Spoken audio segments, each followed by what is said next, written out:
This episode is brought to you in partnership with the Colorado chapter of the Nature Conservancy and TNC chapters throughout the western United States. Guided by science and grounded by decades of collaborative partnerships, the Nature Conservancy has a long-standing legacy of achieving lasting results to create a world where nature and people thrive. During the last week of every month throughout 2025, Mountain Prairie will be delving into conversations with a wide range of the Nature Conservancy's leaders, partners, collaborators, and stakeholders, highlighting the myriad of conservation challenges, opportunities, and solutions here in the American West and beyond. To learn more about the Nature Conservancy's impactful work in the West and around the world, visit www.nature.org.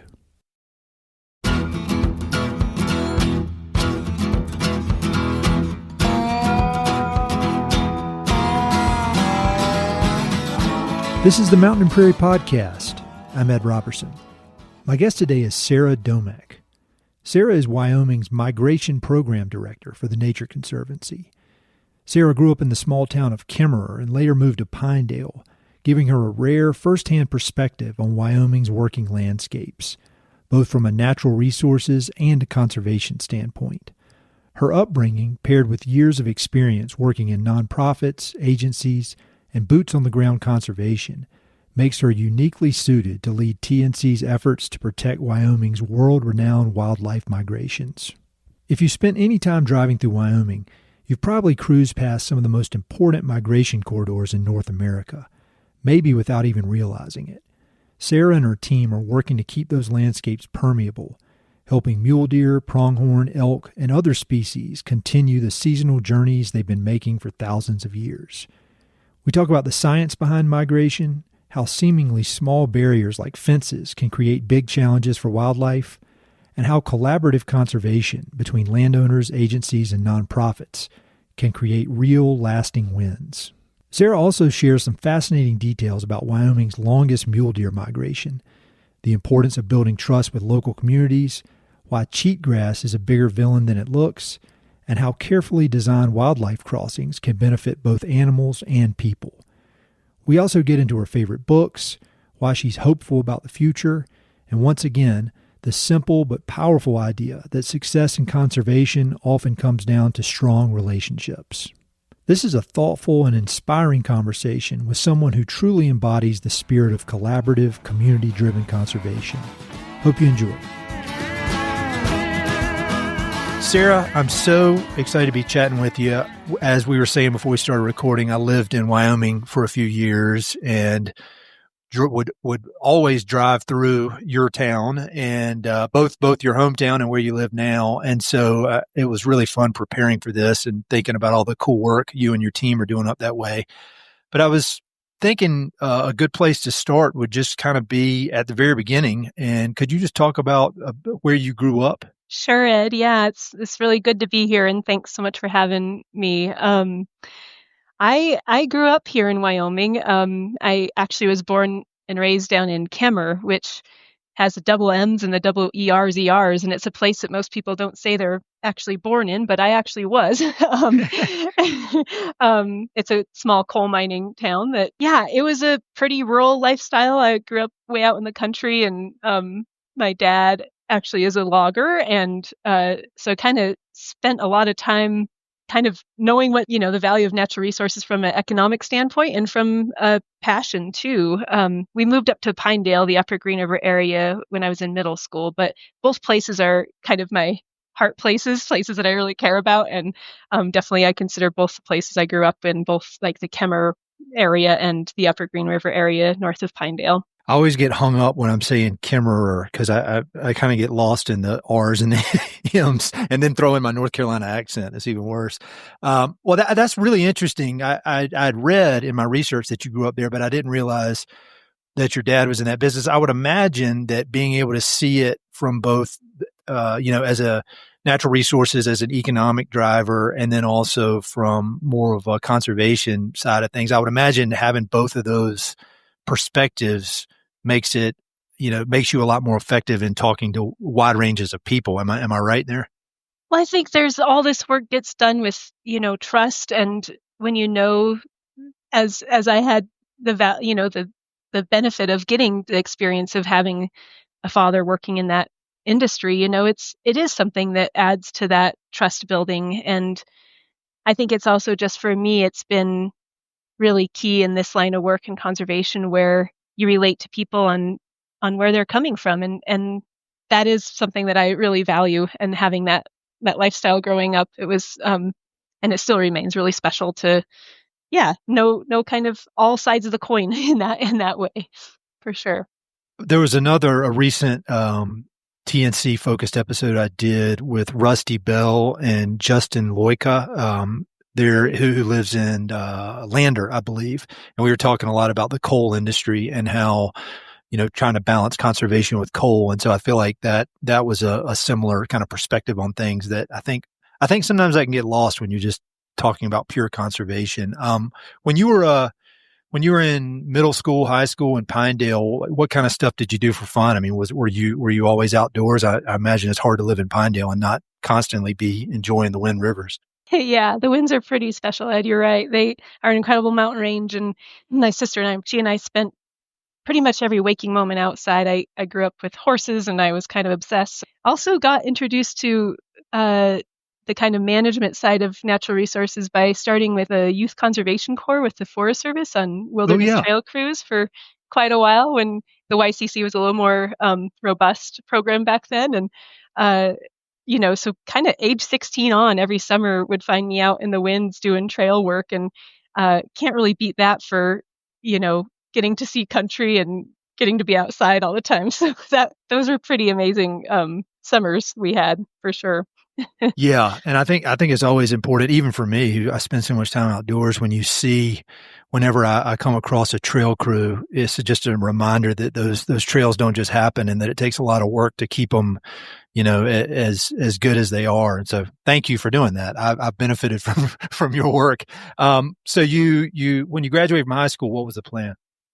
Well, I had seen Pinedale change a lot in my time there, just growing up, through middle and high school. And it was right when the Pinedale Anticline, the natural gas and oil boom there, was really kicking off, kind of in the early 2000s. And I just saw those changes taking place, and at a scale that was, I guess, concerning, but also, the community was trying to juggle how to move forward as a community in an effective way. Pinedale, both kind of from the economic standpoint with huge influx of money and people, the number of people that were coming in, plus the kind of larger societal impacts on that.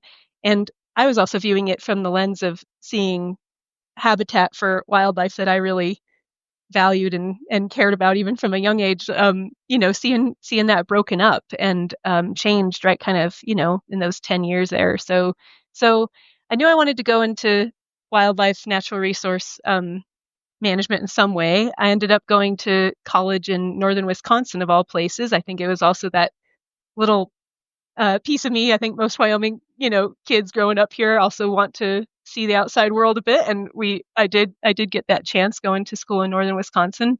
It was a environmental focused school, and focused on environmental studies, wildlife management, and in my undergrad work there. So knew I wanted to come back to Wyoming though, and see how I could make a difference here, for sure.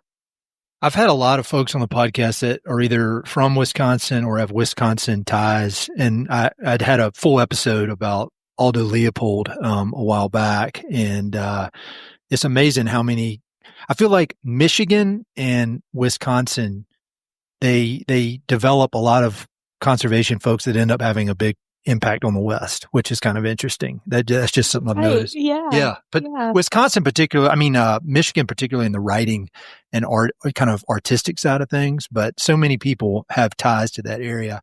So you get out of college, go back to Wyoming after that?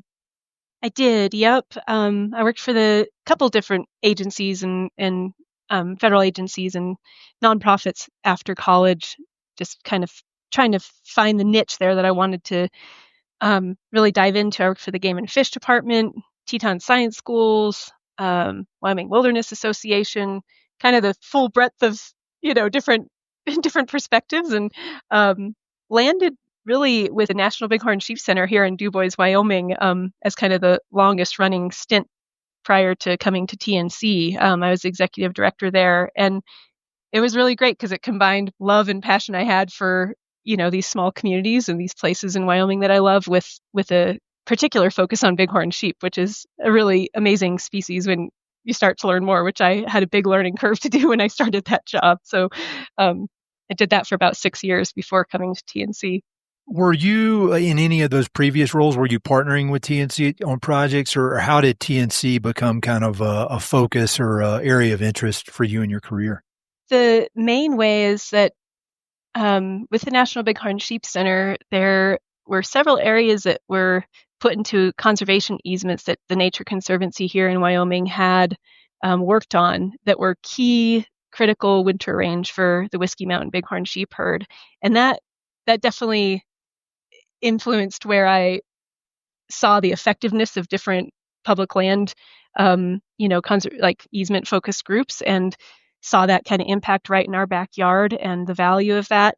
I had done some fence projects with the Nature Conservancy over the years in partnership when I was with Wyoming Wilderness Association and also with the Bighorn Sheep Center, and just saw how effective TNC is from both that kind of big picture global level down to the state, and then right in our backyards, that kind of tie up and back down to the local level that I really find inspiring and certainly have found, as a way to be effective in conservation work that I don't see across the board with all conservation groups. So it was really that piece of it that inspired me to, find a spot within TNC, the family here in Wyoming. And so what was when you moved over to TNC, what was the role? Is it the same role that you're in now?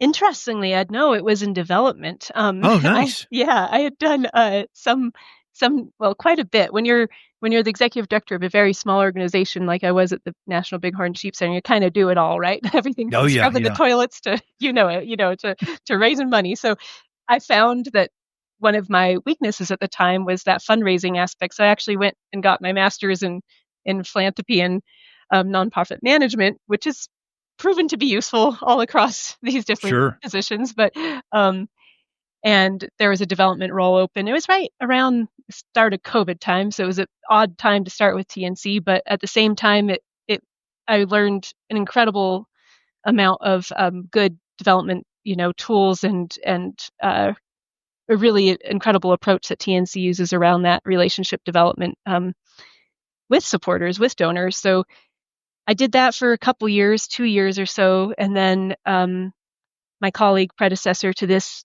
in this position, the Wyoming Migration Program Director, she took off and it opened a spot up that I was really inspired by, because really I could tell where, when I was doing development work, that when I told the stories about migrating big game, that was where I felt the most passionate. And I was like, if there could be a way I could come back to this within this job, and then the position opened up. So I was really fortunate to be able to step into the role. I feel like the development side of things is so valuable from kind of like a storytelling perspective. My wife, for her entire career, she's been in development of one kind or another. And I used to work at a regional land trust here in Colorado, and I joined kind of with real estate background, but it became pretty quickly I was doing a lot of fundraising, and I found that trying to explain these stories, whether it's water or just conservation easements, to people who may not know much about it, that's a real skill. I think there is some talent, but it's also a skill you can develop. So I would imagine that really gave you a solid foundation for what you're doing now. And how would you describe your job right now? Like if you had to just tell me what do you do? How do you describe it? On the day-to-day, Ed, it's about working and developing relationships that is going to keep landscapes permeable in Wyoming for big game moving across the landscape. When it comes down to actually what that looks like in the day-to-day, it's about getting out, talking with conservation district partners about projects that they're already working on, or maybe resources that they're not quite yet aware of, or bringing resources to them that can help amplify the good work they're already doing that allows for permeability for wildlife. it's working with, Game and Fish. Wyoming Game and Fish Department is a significant partner of ours for migration work. They're doing a lot of great work already on habitat restoration and bringing, the best forage opportunities for ungulates, especially on winter range, allowing migration of big game across multidisciplinary landscapes. So we're talking here in Wyoming, like most of the West, as you know, Ed, is comprised of public, private lands, and when it comes down to the day to day, it's working with all those partners to allow for more wildlife to move across the landscape.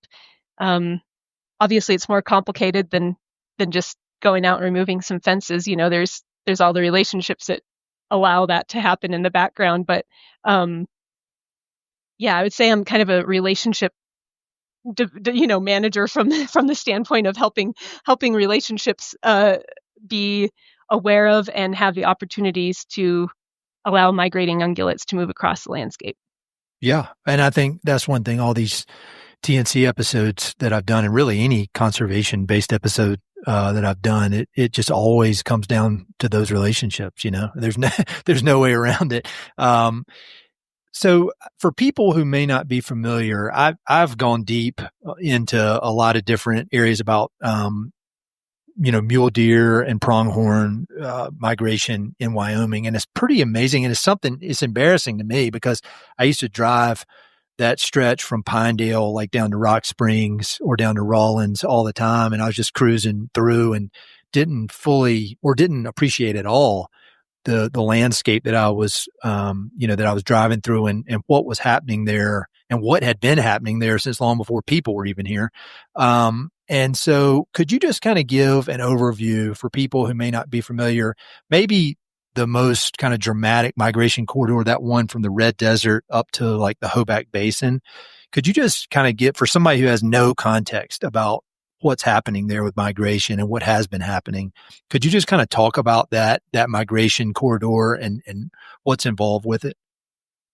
Sure, Ed. Yeah, it's an incredible story that kind of ties together the science and the research and the data that has happened over the last 15 to 20 years in Wyoming, largely led by the Wyoming Migration Initiative, with the actual on the ground incredible journey that individual and groups of animals make.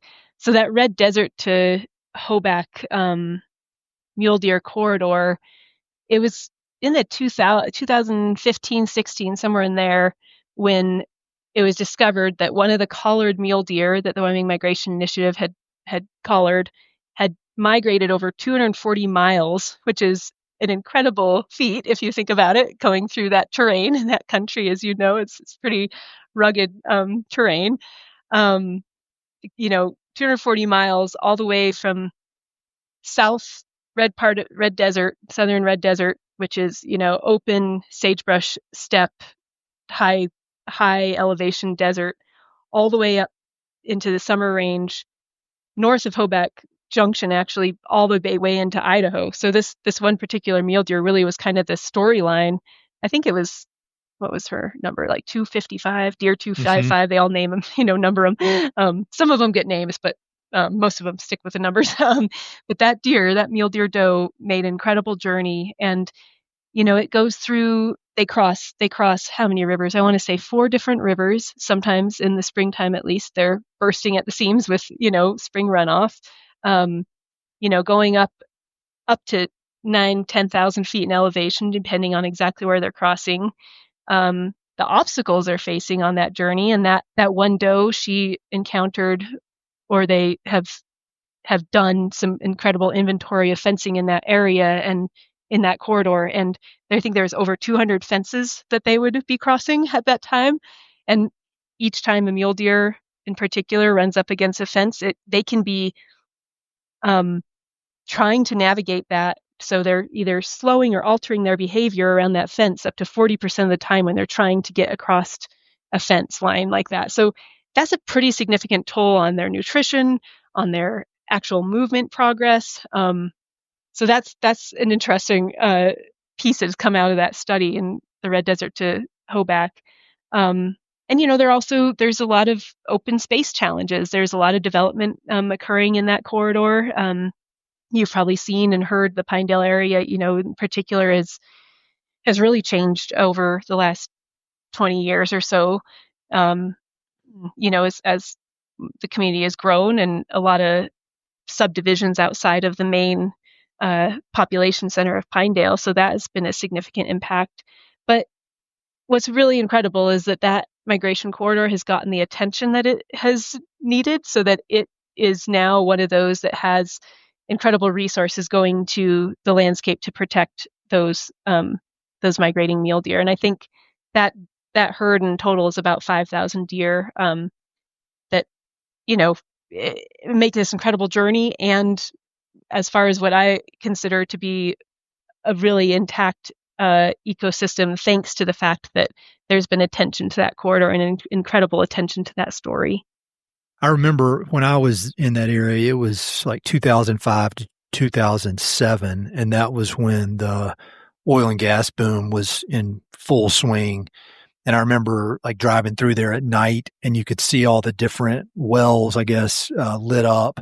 And I mean, I could just see over the course of 2 years, it was also during the real estate boom when, as a lot of that land through there is being developed. And I think you hear a lot about, land fragmentation or landscape fragmentation as an issue. But I think, at least for me, I had a hard time understanding, well, so what's so bad about that? At least that's how I used to think. And I feel like what you're working on is one of many very clear exhibits of why that landscape fragmentation can be bad. Can you talk a bit about the fencing and how that, the choice of fencing can make a difference in these animals' ability to migrate? Fencing piece is a really critical component. There's a lot of miles of fence. I think just in the Red Desert alone, I think there was a study that said that would wrap around the earth 3 times the amount of fencing, and that's an untouched, largely unfenced area. Fences require energy to maneuver over and around, and for any migrating ungulate, that energy is how they're going to survive. They're moving from place to place to follow the green up of resources of feed, and to get the most nutrition and the highest nutrition out of that before winter sets in and they aren't unable to, reach that forage. So it's all about nutrition. Fences are a challenge if they are not constructed in a way that allow for their movement. Mule deer are largely a focus. Of course, we have pronghorn, antelope, elk, moose, bighorn sheep, you name it. Wyoming has, incredible numbers and types of species of ungulates, but they all kind of require similar yet different things when it comes to fencing.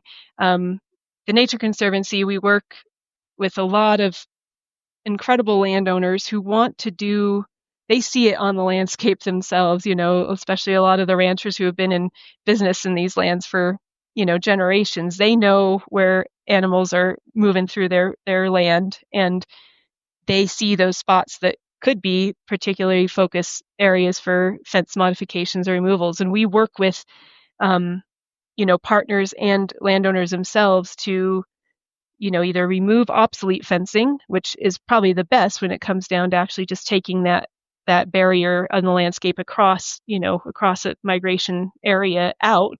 And largely, these fences are needed to maintain livestock operations. So in those cases, there's a whole slew of, possible approaches to what folks could do on the ground. But I'll give an example of, pronghorn. They require, they don't particularly like to jump over fences. They move primarily underneath fences. And, if there is a woven wire fence, for example, which, livestock producers in the sheep industry often require that to keep their lambs and sheep in their pastures, that is a barrier to a pronghorn antelope, where they oftentimes actually have to move completely around that whole fence line in order to get through.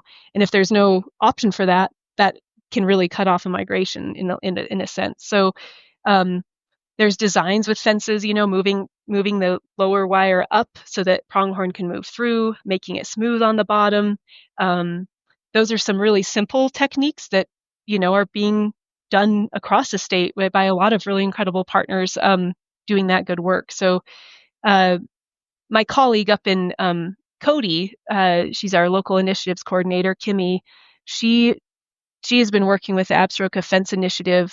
It started in 2020, but it is a really great partnership that is all focused on removing obsolete wire fences and working to modify fences to be more wildlife friendly, so that wildlife can move through and under. And they've done incredible amount of work in that kind of Cody region over the last couple years. And how has that kind of the filtering through this information about fences that can be kind of a win-win both for ranchers but also for wildlife? How has that been accepted over the years by ranchers? Because I would imagine, a lot of ranchers have a way they've been doing things that works well for them and has worked and been perfected over generations. And then all of a sudden, somebody says, well, hey, have you thought about trying a different way of going about this fencing? Can you talk a bit about trying to get the word out about this and maybe how it's been accepted and any challenges and success stories, based around that?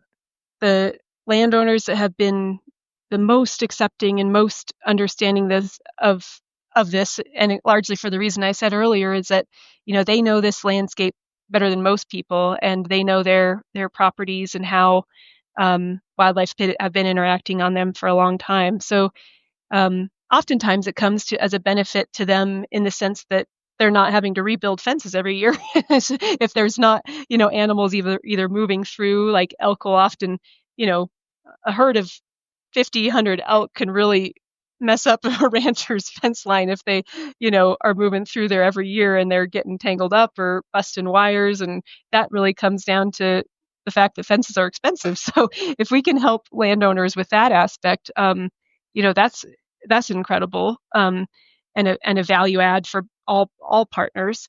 The other thing too, I'll say, is that, the fence work that we've largely done, and that, my colleague Kimmy up in Cody has largely done on the Absaroka Fence Initiative, is working with those willing landowners, and as they start to do this, implement this work on the ground, word of mouth is big in Wyoming still, and there's a sense of trust that comes with that as well. So there, you start seeing a rancher that is willing and wanting to see, some fencing work done on their property, and you get that work done, and then it can extrapolate out from there to their neighbors and friends that start seeing that as a value added thing. And the other part of the fencing kind of puzzle, I guess, that TNC has been playing a role in here in Wyoming is the putting resources out there as well. So we're partners with the NRCS,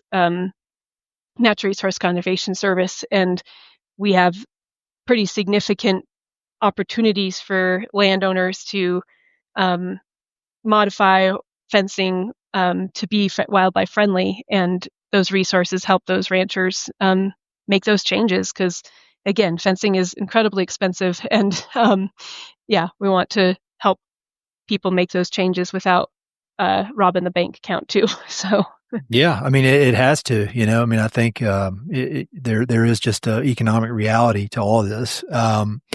I've got one question that is probably going to expose just my ignorance, but I don't know, and I bet you do, so I'm going to ask.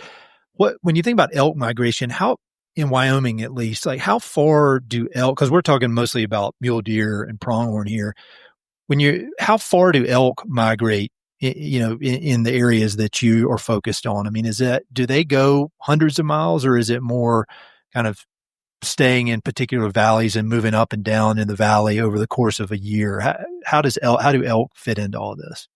Yeah, their migrations aren't typically in the hundreds of miles, Ed, but they are significant. There are significant elk migrations in and out of the greater Yellowstone ecosystem. Okay. The Wyoming Migration Initiative has put out some really incredible maps showing elk migrations like I'll give the example of one of them that I'm most familiar with is the elk herd that migrates down here on the kind of the southern slope of the Absaroka Mountains that goes all the way. They migrate I bet about 60 miles all the way back up and over the Continental Divide into Yellowstone National Park in the summer. So, they're following the river valleys and coming down to the lower elevations to winter range, but their migrations are shorter than some of the more like the mule deer, the Hoback red desert to Hoback one that we were talking about earlier. They are typically in that 60 to 50 to 60, 70 miles range, but pretty significant elk migrations in and outside of the Yellowstone National Park region. Great. Okay. I wasn't too far off with what I was thinking. No. And then another just basic question that, again, shows my ignorance. When you're thinking about the big migration from the red desert up, what are the other threats? Obviously it's all about keeping energy and allowing them to make this massive move across this huge landscape. And so fences are a problem. I would imagine cars are a problem. Are there any other predators or things that get in the way of this migration? I mean, are there any animals that are kind of predators in that area? I just don't know. Yeah, I mean, certainly, we have the full spectrum here in Wyoming, which we're lucky to have, between, wolves, grizzly, black bears. The main threats, though, largely are human development in the places that are tricky for them to get across during certain critical times a year. I'll give the example of there's along migration corridors, there's bottlenecks. And one of the bottlenecks along that red desert to Hoback migration for the mule deer is just outside of Pinedale up kind of near Fremont Lake. And it's actually kind of both a natural bottleneck because of the way the mule deer have to cross. Some of them actually swim the edge of Fremont Lake to get across this very narrow little area. But there is also, at least prior to the addition of the Luke Lynch conservation area down there, it was very worrisome because it wasn't in an easement, and the threat of that potentially being developed, that little bottleneck, was worrisome enough or concerning enough to the long-term viability of that corridor that partners joined together and funded that to be a conservation easement that now allows for no future development in that particular bottleneck, which is pretty significant for that herd. You did mention roads and wildlife. Our director of science, Karina Reginos, really has worked for the last decade and a half or so on wildlife vehicle collision studies across the state, and that has led to both putting working with the Wyoming Department of Transportation and the Wyoming Game and Fish Department to put crossings and fencing in place that allows funneling of wildlife in certain high mortality areas along the highways to use crossing structures that Wyoming's been awarded maybe 6 or so different, grants over the years, federal grants over the years that allow for pretty significant crossing structures to go in places that help migrating ungulates. So that's been another area that around development and how, where it's affected the most, that, science on the ground has made a big impact and helped wildlife. Well, I can definitely appreciate that now more than ever because not too long ago, I've lived out here for 20 years now, I guess.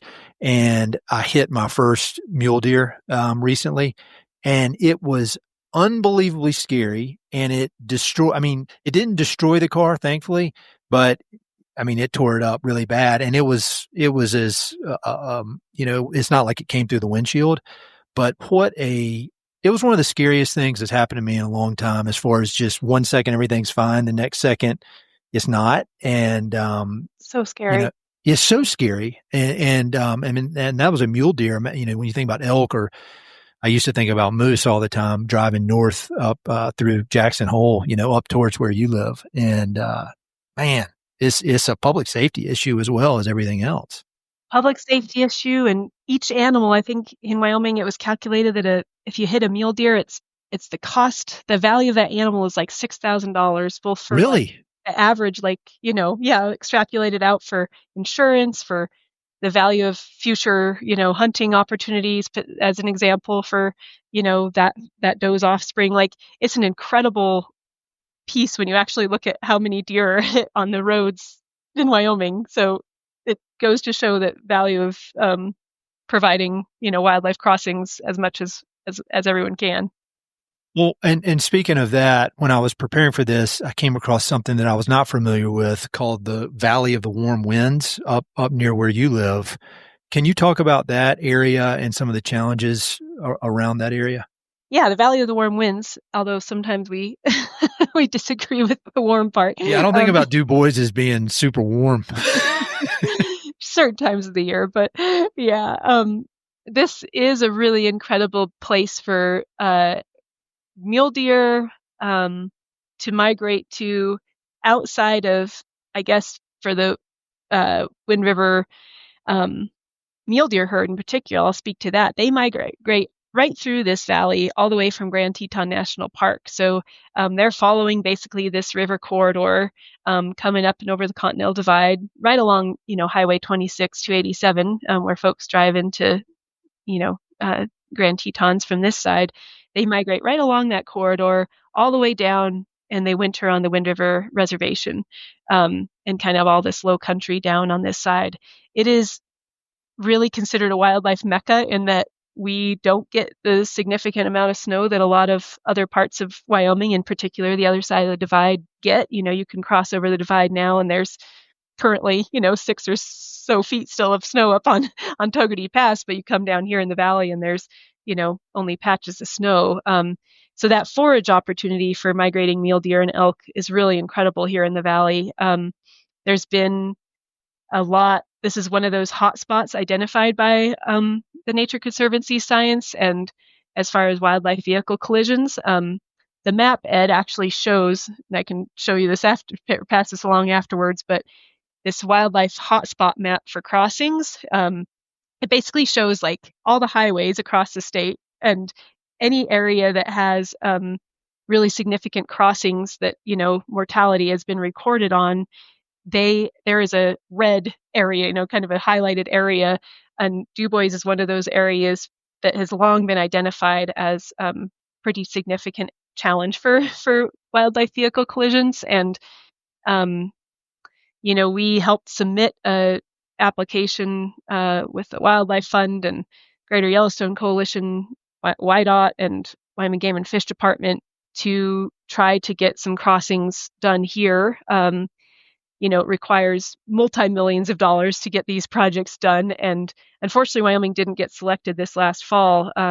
Still hopeful for future opportunities there, but it is definitely one of the priorities for getting new crossing structures put in place, because unfortunately, it's kind of the deer gauntlet at certain times of the year, you know, when deer are moving through. So, but a really important habitat area, winter range, and a lot of other really important work going on here as well for migrating ungulates. And then that takes me to the third area that I came across that I was also not familiar with. I'm always just so surprised at how little I know. Like, I feel like I'm pretty plugged in to this world. And then when I get ready for one of these conversations, I'm like, oh, I didn't know that. But up near Cody, and there've been some pretty big wildlife crossings put in that region as well, right? Am I right on that? You know, Cody is one of those areas that haven't had actually many crossing structures put in, Ed, but there is hope that some work can be done along Highway 120 south of Cody towards Mesquite. Yep.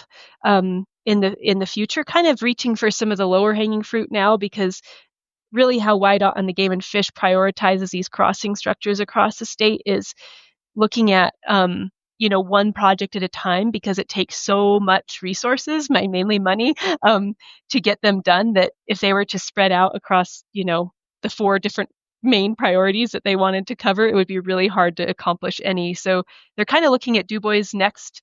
They've done a lot of work down along the Kemmerer area, the Cokeville area, some pretty significant crossing structures there. The Pinedale area, of course, has the big overpasses for the pronghorn and mule deer in that area.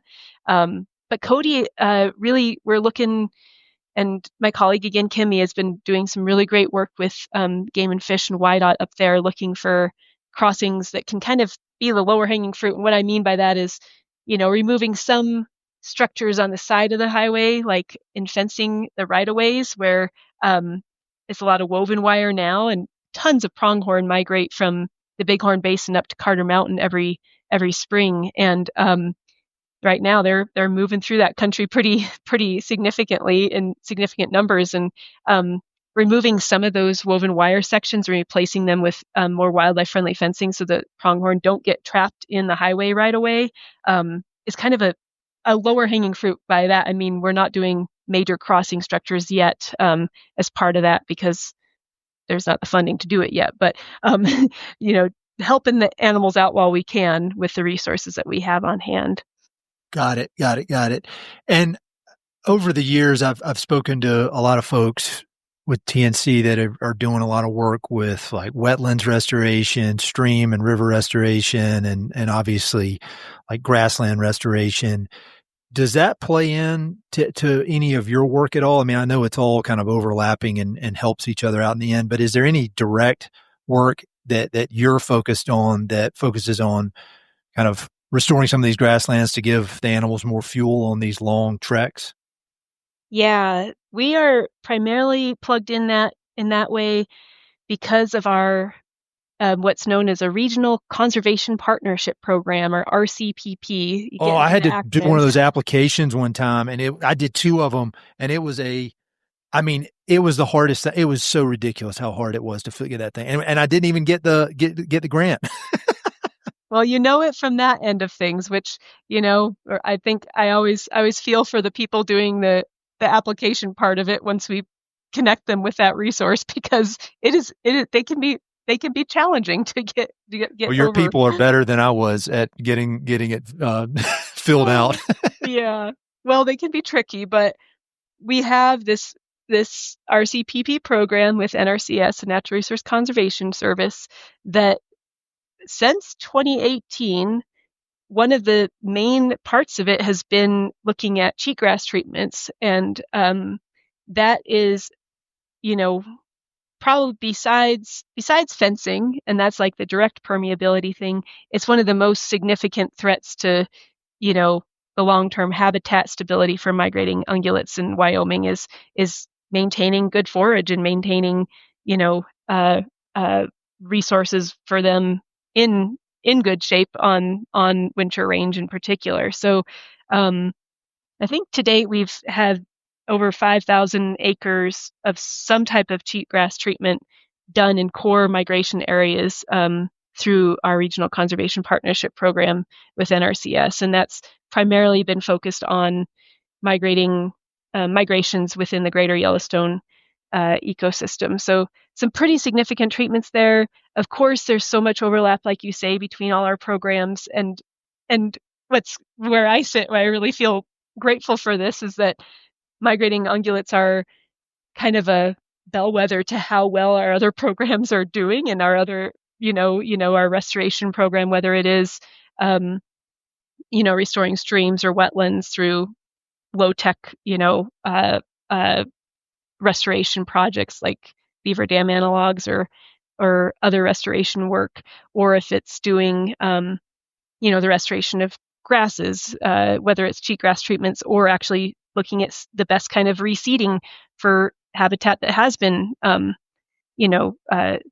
impacted in some way. So we can really look through the lens of migrating ungulates and their well-being as, and how healthy those populations are as a telltale sign of whether we're doing the right thing on the land or not. Can you give me and the people listening a Cheatgrass 101 lesson? Because I had this memory I've had this podcast. It'll be 9 years it's actually 9 years today. I've been doing this thing for 9 years. I published the first episode 9 years ago today. But I remember in the one of the first 10 episodes I had a guy on, and he was talking about kind of threats to the West. And he was insistent that in his mind, cheatgrass was, if not the number one of the top three most pressing concerns. And he was a big livestock and horse guy. And he was talking a lot about in Nevada. But that was 9 years ago. Can you give me a little refresher on cheatgrass? Well, I can, to the extent that I'm not with our science team and I'm not, in the day-to-day throes of it, other than that's what I'm looking for. I'm looking for something that I can understand. I guess I'll say that the main thing with cheatgrass is that it crowds out native species. So, whether it's for livestock or for migrating, mule deer, pronghorn, moose, elk, you name it, it's not as nutritious for them when it comes down to it. So native grasses, the diverse and forbs, that, are highly nutritious, they bloom and they cycle through in kind of concentrated times. And that's why when you see these maps there's really incredible maps that show the migrations patterns of animals following this green up as the grasses and forbs are the most nutritious. If those are invaded by cheatgrass, when they're fast growing, they spread quickly, especially if there's a wildfire, cheatgrass will kind of move right in, and once it dries out, it becomes flammable again. So the cycle kind of repeats itself, and then you're kind of left with this monoculture. And this is cheatgrass 101, I'll say. But my science team would have a lot more to say about this. But once you kind of left with that monoculture, it's just not as nutritious, and it's not as it comes down to nutrition again. It's not as nutritious for both wildlife and livestock when it comes down to them moving across the landscape. So luckily in Wyoming, we are one of the states within the sagebrush ecosystem in the West that is fairly intact. We have cheatgrass invasions happening on the boundary of areas that are concerning for us, for sure. And there's a lot of great work being done to, hopefully be, I don't know if we'll ever actually get ahead of it, but actually to slow it to where we can try to remedy that. But we do have a lot of intact habitat and core native plants, grasses, and forbs in Wyoming that, our whole Sagebrush Sea program, I think you talked with Matt Cahill about this a couple months ago. It's about keeping those core intact areas as intact as we can moving forward. That's exactly what I needed on the cheatgrass. Oh, good. And I'll, we've mentioned these maps, and I'll get all the maps from you and from the folks at TNC, and I'll have a bunch of maps on the webpage for this episode so people can go in and look. And speaking of maps, that reminds me, I feel like the Wyoming Migration Initiative, they do such a great job with the storytelling side of things, and with kind of giving the play-by-play of individual mule deer and as they're moving up I imagine right now is prime time to be following some of this. I know y'all work with them some. Are there other partners? I mean, you've mentioned a ton in RCS, but are there any other partners that you found to be super important and helpful as you guys are working on these issues? Yeah. I mean, all this stuff we can't accomplish without partnerships on the ground. So, conservation districts across the state, we work very closely with them. Game and Fish Department, weed and pest districts across Wyoming, other land trusts, so the Jacksonville Land Trust, the Wyoming Stock Growers, groups like RMEF, the Rocky Mountain Elk Foundation, Conservation Fund, BLM, U.S. Forest Service. We, have started some more work in this upper Wind River Valley, looking at partnerships that are already established on the Wind River Reservation. So, both with the Bureau of Indian Affairs and the U.S. Fish and Wildlife Service, the Wind River Fish and Game.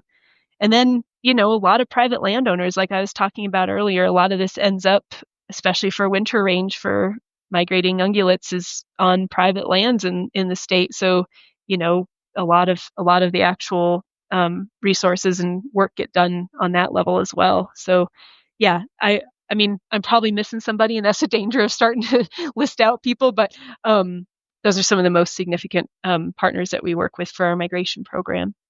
And when you're working with so many partners, I mean, I love that. And I love the collaborative approach. But then that brings me to the next question, which is how do you, when you're working with so many people across such a wide spectrum, and everybody in the end has the same, big picture goal, but I would imagine there's a lot of different ideas about how do you get there? We're all going to the same place, but maybe taking different roads to get there. How do you, as TNC or as a collective, how do you all prioritize what needs to happen? Whether it's focusing on the grassland restoration or the fencing. I mean, it just seems like there's so many ways that you could go, and there are a lot of ways that are very expensive. And so when you decide in a certain way, you got to be all in on it. So as a group, how do you think about prioritization of all these very worthy approaches to solve this very complicated problem? Twofold. One of them is we actually use science in a way that helps us answer those questions, because otherwise it can really be wandering around, right? I mean, there's anecdotal and there's, what people may think would be best in a certain place because, it's their backyard or whatever it may be. But the science-based reasoning that the Nature Conservancy brings and that foundation to our work, I believe, is what makes all the difference. And it's kind of, you point to a place like, for example, you point to a migration route like we'll stick with the red desert towback for the sake of this.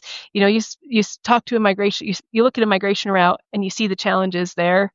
There's, what I say, I think it's 145 or 200 fences that those animals cross. They're bumping into and crossing.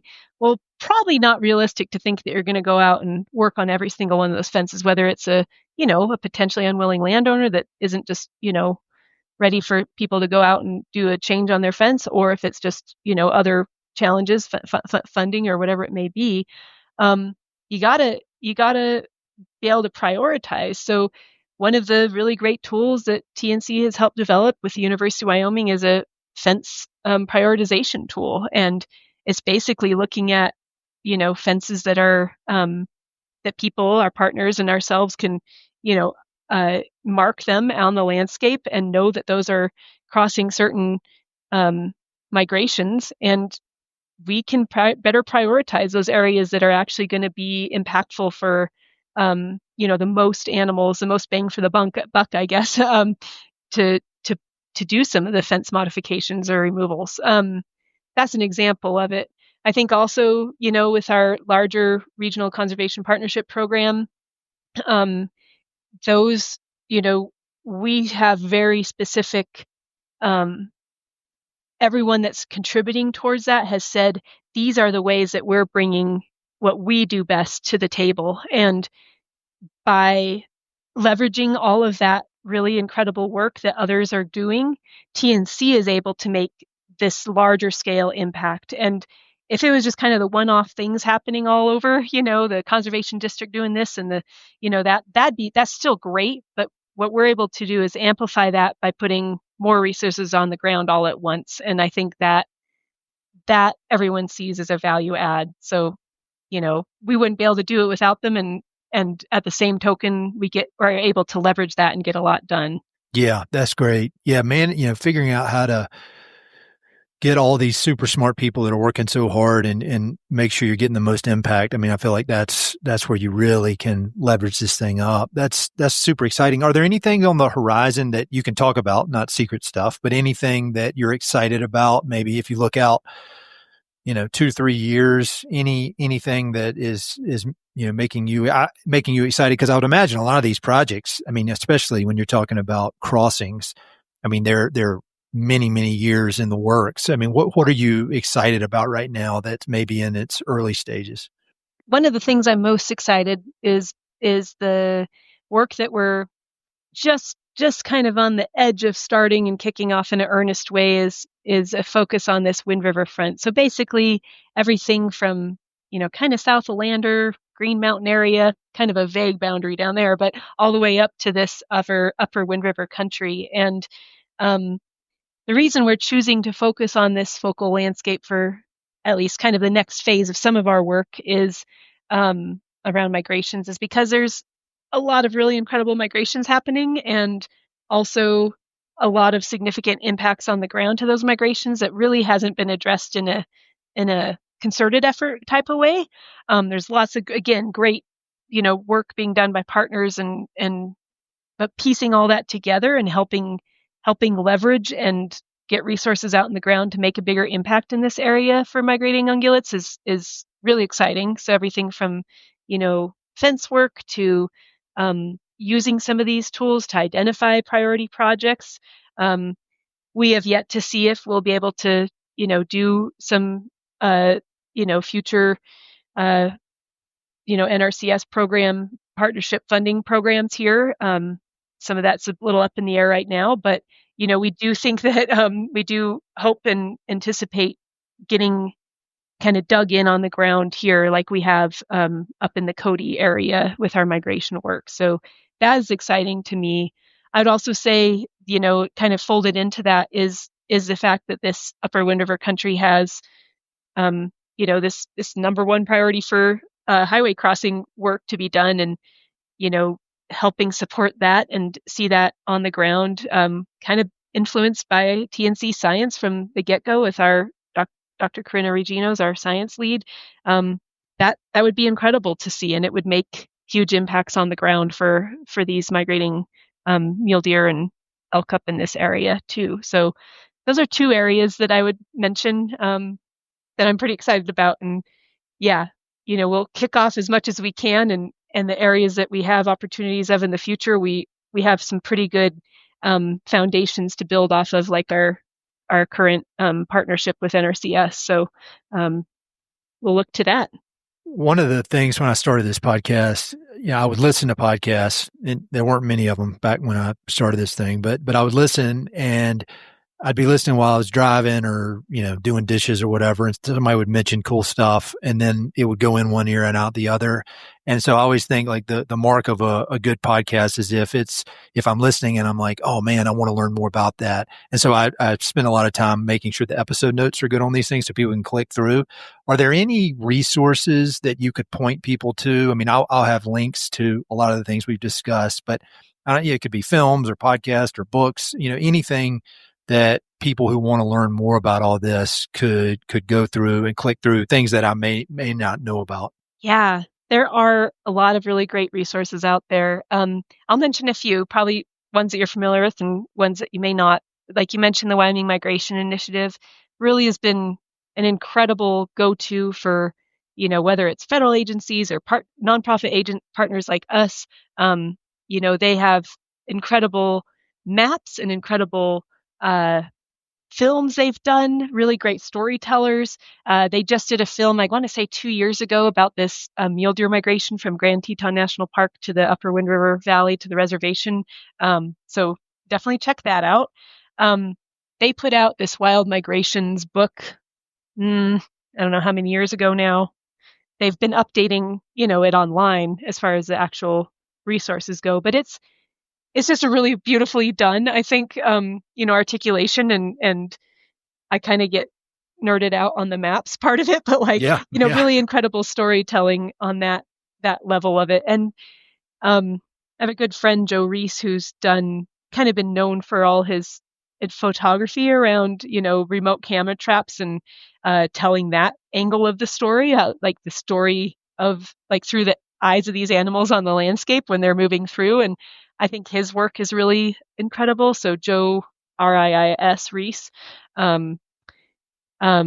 he's a photographer. And I guess I'd also mention that, the kind of lesser known partners that really get a lot of this stuff done is, those conservation districts. A huge shout out to the Sublette County Conservation District. I think, they have some really great resources and things available and ways for people to see outside of, Sublette County itself, but what they do on the ground. They have a really great resource available online as well. So those are a few that I'll mention. Those are perfect. I'll have links for everybody. And then speaking of resources, I'm always asking for book recommendations, and they don't have to be about conservation. They don't have to be about migrations, but I'd love to know any books that have played an important role in your journey just as a human being. I mean, it could be novels. Any books come to mind that are some of your favorites that you would recommend to folks? I really love The Solace of Open Spaces by Gretel Ehrlich. The older book, but it ties to Wyoming and its landscapes and kind of all the oddball folks that make up Wyoming communities that make it unique and strong and, sometimes harsh and beautiful and challenging all at the same time. It's a little romanticized, I'll say, but, when she was living in Cody, she actually became friends with my parents who were living up there at the same time. Oh, wow, cool. And that relationship has continued and it's a storyline I think that she shares about a place that, of course, I love Wyoming and I think it's a really great book that captures Wyoming's landscapes and community and all those kind of strange, wise, interesting people that comprise this wild, neat place that we call home. That's a great one. I'll have to link to that. I have not read that, which is ridiculous. Okay. Sorry. No, it's okay. It's the older one, but I'm trying to think when she did that. Yes, it's been around for a while, but it's worth me rereading it too. I also like Ordinary Wolves by Seth Katner. I have that. I've not read it. Somebody sent it to me and gave it, top-notch reviews, but it's sitting on my shelf and I have not yet read it. Okay, I need to read that. Oh, it's so good to have books on the shelf awaiting you. It's a really neat story about that, a remote Arctic lifestyle where they're just, again, people are so immersed in place, and I really love how the author shares those stories. And, it has some of the racial challenges and lifestyles kind of mixed in there and changes over time that are, I think, emblematic of any kind of Western rural community, that and a sense of a landscape that I'm less familiar with, but still really I guess I kind of relate to it, knowing the kind of harsh landscape of Wyoming, growing up here too. So there's, I just really enjoy that book, and just really a really great storyteller about his characters built in that book.